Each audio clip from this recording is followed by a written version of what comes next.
देखिए, पहले बजट में हमने हिमाचल के पर्यावरण, हिमाचल की भौगोलिक स्थिति, हिमाचल की जलवायु को देखते हुए बजट का प्रावधान किया गया था। 40 वर्षों में पहली बार ऐसा बजट प्रस्तुत किया गया जिसमें हिमाचल आने वाले 5 सालों में किस दिशा में आगे बढ़ेगा, उसकी प्रस्तुति मैंने पिछले बजट में की थी।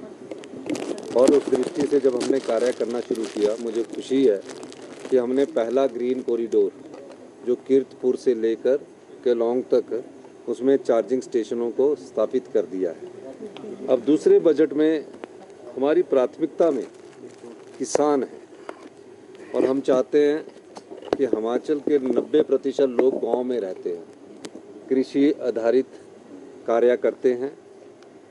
उनको देखने की ज़रूरत है। पिछले 40 वर्षों से 50 वर्षों से कृषि क्षेत्र में हमारा काम सिर्फ पौधे लगाना और पौधे उत्पादन करना और सब्सिडी देना रह गया। हम चाहते हैं कि किसान के हाथ में सीधे तौर पर पैसा कैसे बढ़े और किसान के हाथ में कौन सी ऐसी योजना लाई जाए जिससे किसान के हाथ में पैसा आए। मेरी सरकार उस दृष्टि से कार्य कर रही है और हम लोग सभी लोग मिलकर किसान की आर्थिकी को मजबूत करना चाहते हैं। और मेरा फोकस ग्रामीण अर्थव्यवस्था को मजबूत करने के लिए है। गांव के लोगों की अर्थव्यवस्था कैसे मजबूत हो, इस दृष्टि से हमारी सरकार कार्य कर रही है। निश्चित तौर पर आने वाले समय में और आप देखेंगे किसानों से संबंधित कई योजना आएगी। देखिए, पहले बजट में हमने हिमाचल के पर्यावरण, हिमाचल की भौगोलिक स्थिति, हिमाचल की जलवायु को देखते हुए बजट का प्रावधान किया गया था।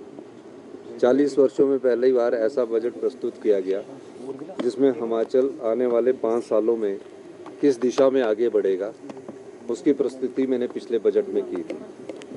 और उस दृष्टि से जब हमने कार्य करना शुरू किया, मुझे खुशी है कि हमने पहला ग्रीन कॉरिडोर जो कीरतपुर से लेकर केलोंग तक उसमें चार्जिंग स्टेशनों को स्थापित कर दिया है। अब दूसरे बजट में हमारी प्राथमिकता में किसान है और हम चाहते हैं कि हिमाचल के 90% लोग गांव में रहते हैं, कृषि आधारित कार्य करते हैं।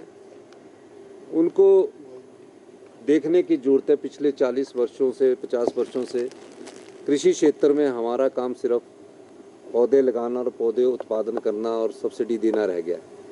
हम चाहते हैं कि किसान के हाथ में सीधे तौर पर पैसा कैसे बढ़े और किसान के हाथ में कौन सी ऐसी योजना लाई जाए जिससे किसान के हाथ में पैसा आए। मेरी सरकार उस दृष्टि से कार्य कर रही है और हम लोग सभी लोग मिलकर किसान की आर्थिकी को मजबूत करना चाहते हैं। और मेरा फोकस ग्रामीण अर्थव्यवस्था को मजबूत करने के लिए है।